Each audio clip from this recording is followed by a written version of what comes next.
കാരണം കർത്താവ് പറഞ്ഞിട്ടുണ്ട്. യോഹന്നാന്റെ സുവിശേഷം 16-ാം അധ്യായത്തിന്റെ 12-ാം വാക്യത്തിൽ യേശു കർത്താവ് പറഞ്ഞിട്ടുണ്ട്, ഇനിയും വളരെയധികം നിങ്ങളോട് പറവാനുണ്ട്, ഇപ്പോൾ നിങ്ങൾക്ക് വഹിപ്പാൻ കഴിവില്ല. സത്യത്തിന്റെ ആത്മാവ് വരുമ്പോൾ അവൻ നിങ്ങളെ സകല സത്യത്തിലും വഴി നടത്തും. ഞാൻ പറഞ്ഞത് അവൻ വരുമ്പോൾ ഞാൻ പറഞ്ഞതെല്ലാം നിങ്ങളെ ഓർപ്പിക്കും. ഞാൻ പറയാനുള്ളത് അവൻ എന്നിൽ നിന്നെടുത്ത് നിങ്ങളെ അറിയിക്കുന്നതുകൊണ്ട് എന്നെ മഹത്വപ്പെടും.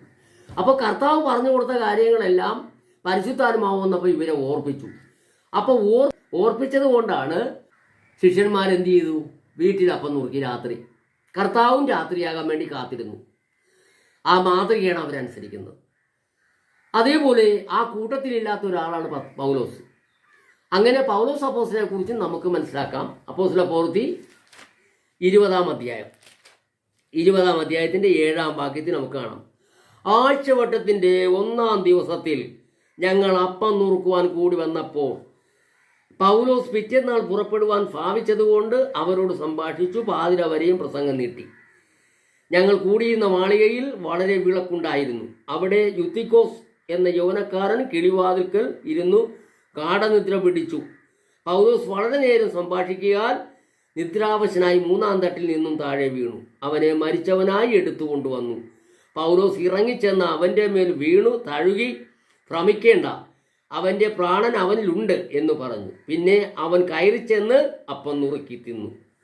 പുലരുവോളം സംഭാഷിച്ചു. പ്രിയപ്പെട്ടവരെ, നമ്മൾ മനസ്സിലാക്കണം, അനുസരണമുള്ളവരാണ് അവർ. നമ്മളെപ്പോലെ അനുസരണമില്ലാത്തവരല്ല, അവരനുസരണമുള്ളവരാണ്. അവരങ്ങനെ അനുസരിച്ചത് കൊണ്ട് അവർക്ക് എല്ലാവർക്കും പരിശുദ്ധാത്മാവ് ലഭിച്ചു. അവരനുസരണമുള്ളവരായിരുന്നു. അനുസരണമുള്ളവർക്കാണ് പരിശുദ്ധാത്മാവ് നൽകുന്നത്. പറഞ്ഞ മനസ്സിലാവുന്നുണ്ടോ? യോഹന്നാന്റെ സുവിശേഷം 14-ാം അധ്യായത്തിന്റെ 15-ാം വാക്യം ഒന്ന് വായിച്ചു നോക്കൂ. അവിടെ എന്താ പറഞ്ഞിരിക്കുന്നത്? സ്തോത്രം. നിങ്ങൾ എന്നെ സ്നേഹിക്കുന്നുവെങ്കിൽ എൻ്റെ കൽപ്പനകളെ കാത്തുകൊള്ളും. എന്നാൽ ഞാൻ പിതാവിനോട് ചോദിക്കും, അവൻ സത്യത്തിന്റെ ആത്മാവ് എന്ന മറ്റൊരു കാര്യസ്ഥനെ എന്നേക്കും നിങ്ങളോടുകൂടി ഇരിക്കേണ്ടതെന്ന് നിങ്ങൾക്ക് തരും. നിങ്ങൾ എന്നെ സ്നേഹിക്കുന്നെങ്കിൽ എൻ്റെ കൽപ്പനകളെ പ്രമാണിക്കും. അതാണ് അനുസരണമുള്ളവൻ. അവർക്ക് പരിശുദ്ധാത്മാവ് ലഭിച്ചു. പിതാവിനോട് ചോദിച്ചു, വാങ്ങി, അവർക്ക് കൊടുത്തു. ഇന്നും അനുസരിക്കുമോ? അനുസരണമുണ്ടോ? ആരനുസരിക്കും അവർക്ക് പരിശുദ്ധാത്മാവ് നൽകും. അതുകൊണ്ട് പ്രിയ സഹോദരന്മാരെ, നമ്മളൊന്ന് മനസ്സിലാക്കണം. ഇന്ന് ഉച്ചക്ക് 12 മണിക്ക് സൂര്യൻ മുകളിൽ നിൽക്കുമ്പോൾ അപ്പമെടുത്ത് വാഴ്ത്തി നുറുക്കി കൊടുത്തേച്ചും അവിടെ തന്നെ അത്താഴം കഴിഞ്ഞു എന്നും പറഞ്ഞിട്ട് പാനപാത്രം എടുത്തും ഉയർത്തുന്ന മുകളിലേക്കാണ്. ഇതെല്ലാം ദൈവം കണ്ടുകൊണ്ടിരിക്കുകയാണ്.